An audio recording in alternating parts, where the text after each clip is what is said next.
Hi, in this video we're going to be looking at some part 3 sample questions and answers. The topic we're going to be looking at in this class is actually linked to the topic for a part 2 task that we've done recently. And this is usually what happens in the test. The task you have to talk about in part 2 is going to be linked to the questions you get in part 3.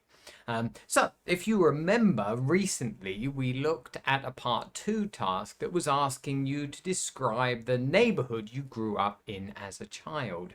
So I thought we'd look at some part 3 questions in this video that are on the topic of neighbors. You might even remember a very old video that we have where I looked at some part 1 questions that were on this topic as well. So it's not completely unheard of that the topics that you get in part 1 might even be the same as topics you get in part 3. But the style of questions will be quite different. Of course, in part 3, the examiner is going to be pushing you to kind of show off some skills that you haven't already shown in the previous parts of the test. Of course, in part 1, really, you're just talking about yourself. And in part 2, you're describing something. Well, part 3, you've got to do more than that. Really, you're going to be getting asked questions by the examiner that are getting you to express your opinion and explain your opinion and maybe do some slightly more complex things that you haven't already done in previous parts. But again, what you've got to do is listen carefully to the question and give a nice, clear answer that fully answers the question that they ask you. Now, what we'll do first here is look at the 3 questions that I've chosen that focus on the topic of neighbours. And we'll think about, well, what the questions are asking you to do. And then we'll look at some sample answers to those questions. And finally, at the end of the video, I'll just give a bit of an analysis of those answers to kind of show you why these answers are really quite high-level answers that a really high-level student would be giving in the IELTS test. So let's get on with it and have a look at these 3 questions. Now, the first question you can see here is, what sort of things can neighbours do to help each other? So really not the most complex question there, really, but of course it's asking you on the things that we can do to help our neighbours, and it's a general question about people in general, not just what do you do to help your neighbours, but what can people in general do. So that's why it's not quite the same as a part 1 style question, because it's asking about people in general. Some people can get confused with this question with the word sort of things, but of course it just means that what kind of things or what type of things can neighbours do to help each other. So of course with this question you have to give examples of those types of things and then maybe explain them a little bit to make it nice and clear. But there you go, that's the first question. Nothing too complex there, of course. But let's move on to the second question and look at that. You can see here it says, how well do people generally know their neighbours in your country? So, slightly different style of question. It begins with the word how, different to what, and how well. So this is the focus of the question. How well do people generally know their neighbours? So of course, when you answer this question, well, you need to say how well. Is it very well? Is it not very well? I mean, does it depend on the situation? You've got to approach this question and answer it quite directly at the beginning. And of course, it's about people in your country in general, not just you and how well you know your neighbours, but of course, in general in your country, how well do people know their neighbours? But again, giving a direct answer, explaining that a little bit, maybe giving us some examples there from your own experience as well would be good to do if you're answering this type of question. Now, the third and final question that we've got is another how question. How important do you think it is to have good neighbours? So again, you need to say, well, how important? Is it very? Is it not important at all? Is it quite important? Again, you've got to answer that directly when you answer this question and then explain it a little, right? Why is it important or why is it not important? But there we go. You can see here, really, these questions are not too complex here, right? There's nothing kind of really difficult in terms of vocabulary in those questions. We've just got to make sure we give nice, clear and structured answers and fully answer everything in the question when we're giving our answer. So what I'll do now is give you some sample answers to see. And of course, as you're looking at these sample answers, I want you to think about, well, why they would be appropriate for this type of question that we're getting and the things that are good about them. Also, of course, you could be practicing giving answers to these questions yourself as well at the same time. Again, these sample answers are here just to help you see what an appropriate style of answer is for these part 3 questions. And also, hopefully, it will give you some useful vocabulary and maybe grammatical structures that you could try and apply in your own speaking. But of course, these answers are not designed for you just to memorize and then try and say exactly the same answer as me in the exam. Of course, that wouldn't work at all, right? The examiner will see through that very easily. But they're here to kind of help you and kind of help you think of your own answers to these types of questions. Right, anyway, let's get on with it and look at the 3 sample answers to those 3 questions. So, the first question was, what sort of things can neighbours do to help each other? Maybe things like keeping an eye on their house when they're away, or taking a delivery if they're not in when it arrives. These types of favours can be really helpful and not too much effort for a neighbour to do. Also, if you lend a hand to your neighbours in this way, they'll probably return the favour when you need one. How well do people generally know their neighbours in your country? It really depends on what kind of place you're living in. If you live in an apartment in a big city, you probably won't know the people living next door to you very well at all. But if you live in a house, it's likely you'll be quite familiar with your neighbours. For instance, I live in an apartment and I've only seen my neighbours a handful of times, whereas my parents live in a house and they speak with the people living around them very often. How important do you think it is to have good neighbours? I think it's really important to have good neighbours. When you get along with the people living near you, it makes life easier and less stressful. It may also help create a sense of community in the area you live. However, having bad neighbours can have a negative impact on your life, leading to stress, frustration, and even conflicts. So there we go. Those are the 3 answers to the 3 questions we looked at there. And hopefully you can see they're not the most complex answers. We're just focused on communicating our idea nice and clearly and making it easy for the examiner to understand. Making sure we fully answer the question. Right, these answers are not too short, but also they're not too long. They don't really go off topic and mention things that the examiner has not asked for. Hopefully you might have noticed some interesting vocabulary in those answers as well, which we can go through in the short analysis that I'll give of these answers. In fact, let's do that right now. So, of course, that first question, what sort of things can neighbours do to help each other? You can see in this answer, we've gone straight in and given some nice examples in the very first sentence. In fact, we've given 2, right? Because, of course, it is plural in the question. What things. So it's a good idea to give more than one. If it's plural in the question, then I guess you should give more than one example in the answer. And you can see these two things here. Maybe things like keeping an eye on their house.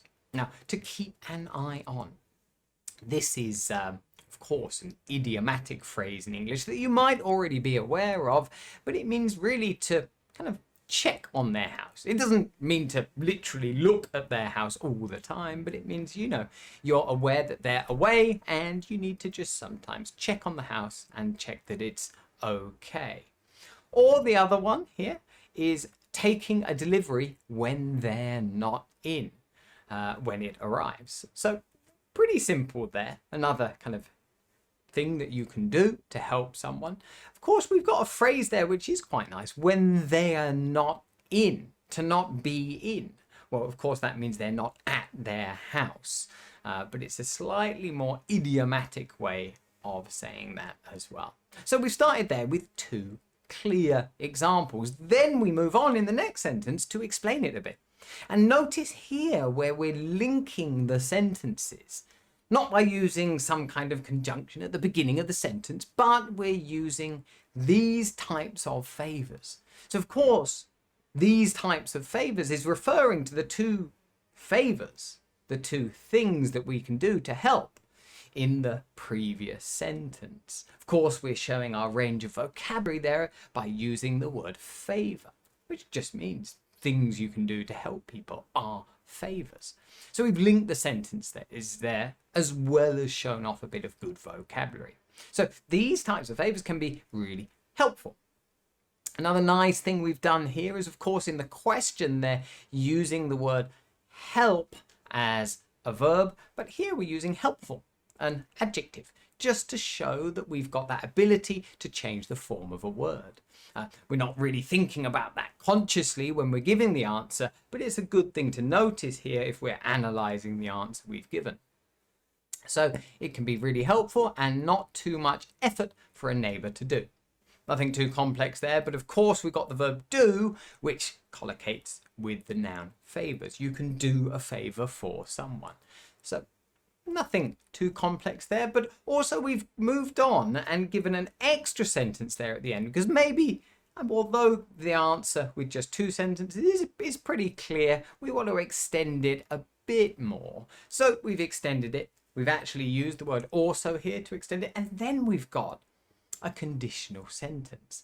If you lend a hand to your neighbours in this way, they'll probably return the favour when you need one. So again, it explains it a bit why neighbours would do these types of favours or help each other in this way. So if you lend a hand, to lend a hand, again, it's just, this is a idiomatic phrase that means to help someone, but we're just saying it in a different way, showing off a bit more vocabulary here. If you lend a hand to your neighbours in this way, and then they'll probably return the favour. Again, showing a nice awareness of collocation. Of course, you can do a favour for someone, but we can also use the verb return, right? If you're doing something to help someone who's already helped you in the past, you're returning the favour. So there we go. You can see a pretty clear answer there. Only 3 sentences in the answer, so definitely not too long. But I would also say it's not too short. It fully answers the question that's being asked there. Let's move on and look at the answer to the second question. Now, the second question, like I said, was a bit different. How well do people generally know their neighbours in your country? So I think you'll see this answer is a bit different. It's a bit less direct in its answer, and this is something you can do with an answer in part 3, but it's quite challenging, because if you answer like this, you can see in the first sentence we use the phrase "it really depends on." This means you're going to have to explain maybe 2 different things here, so it makes it quite challenging when you're giving your answer and using a phrase like this, because we've said it really depends on what kind of place you're living in. So of course we've got to explain this afterwards and explain those 2 different or more than one kind of place that you live in, and explain that the difference between the 2. Of course, If you answer this a bit more directly, it might be a bit easier. If you just said, well, or very well, or quite well, or not well at all, and just focused on that, might make your job a bit easier. But here, we've kind of challenged ourselves to use this phrase, it depends. And if that's your honest answer, I guess that's the best thing to go with there. So again, we've got some conditional sentences, just like we did in that first answer. And we're explaining two different possible situations. If you live in an apartment or if you live in a house. You can see in that sentence there, quite a long sentence, which explains these two different situations. So if you live in an apartment in a big city, you probably won't know the people living next door to you very well at all. So there you go. That's the one option, not really knowing your neighbours at all if you're living in an apartment. Of course, notice here we've said the people living next door instead of using the word neighbours. Nothing that amazing there, but we are paraphrasing a little. Again, something you don't really want to focus on if it doesn't come naturally when you're speaking. You don't have to worry about that too much. It's best to focus on answering the question nice and clearly. Then we've contrasted that, you can see there, with the other situation. But if you live in a house, it's likely you'll be quite familiar with your neighbours. So a bit different there. We've said you'll be quite familiar with, which means you'll know them quite well. To be familiar with someone is to know them, and to know them quite well. So there we go. We've explained those two situations there. And then after that, if you notice in the next sentence, we're giving an example actually of both, and a specific example of both. You can see here we've started the sentence with, for instance. Again, same as for example, really there. I live in an apartment and I've only seen my neighbours a handful of times. Well, a handful of times there, a nice phrase, just means kind of a few times, not many times. Then we contrast again. We use the word whereas here instead of but that we used in the previous sentence. Whereas my parents live in a house and they speak with the people living around them very often. So there we go. We've contrasted in that example sentence. Just the same way as we did in the explanation sentence as well. So a nice clear answer there. That answers are pretty concisely, or as concisely as possible if we're using that style of answer where we use that phrase, it depends on something. Because of course, then you have to explain more than one situation, which does make things quite challenging, but we've done it there nice and concisely. In fact, we've only really used 3 sentences for our answer there. Then we go on to the last question and answer, and that is the how important question. Very, very common to get this style of question in a test. How important, but then we've got the topic. Do you think it is to have good neighbours? Again, we've been very direct with the answer here. You can see in the first sentence, it says, we're copying words and grammar from the question, right? We've said, I think it's really important to have good neighbours. See there, we haven't really even attempted to paraphrase there. We're just being nice and direct and clear with our first sentence. And this is something that is fine to do. It's good to do. And you're going to move on and explain that a bit more afterwards. But again, this does help, especially students that are just starting to practice kind of part 3 questions, is to focus a lot on the question, listen to it carefully, and trying to kind of almost copy the question in your answer, or using vocabulary and grammar from the question and not being worried about kind of trying to paraphrase. That comes with time and practice, but good thing to do is answer nice and directly like this. Then you'll see in the next sentence, we just explain that a bit. When you get along with the people living near you, well, of course, to get along with just means to be friendly with people. It's a nice idiomatic phrase that we're using there. But when you get along with the people living near you, it makes life easier and less stressful. So we're just explaining why this is important to have good neighbours. It's going to make life easier and less stressful.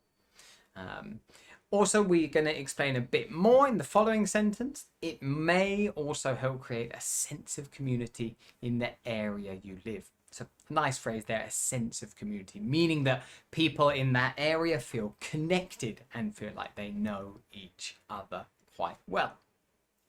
Then we contrast though, of course, right? Because I feel like in that comparing sentence, we were saying, well, it makes life easier and less stressful. Well, easier than what? Less stressful than what? Well, not having good neighbours. So this is often a thing that you can do to explain why it's important to have good neighbours. You can explain, well, what happens if you did not have good neighbours, if you had bad neighbours. So we've said that in this final sentence. However, having bad neighbours can have a negative impact on your life, leading to stress, frustration, and even conflicts. So 3 nice things there that we're saying would be bad or not good if you had bad neighbours. So there you go. Again, nothing too complex with those answers there. I think that's an answer there was around 4 sentences, but you know, when we're looking at answers in part 3, it's kind of looking at it as like a short paragraph really in the answer that you're given, but of course it's spoken, not written, and that can be a bit of a challenge sometimes for people to do. But of course that's the whole idea of part 3. It is meant to be a bit more challenging to see if you can cope with this type of speaking in English. Hopefully these example questions have been useful to you and you've learned a bit from them, and hopefully you can go away and practice giving your own answers to these questions yourself. If the video was helpful, then do remember to click the like button, and if you haven't already, then subscribe to the channel so you don't miss out on any future videos similar to this one. Anyway, thanks for watching guys, and see you again in the next video.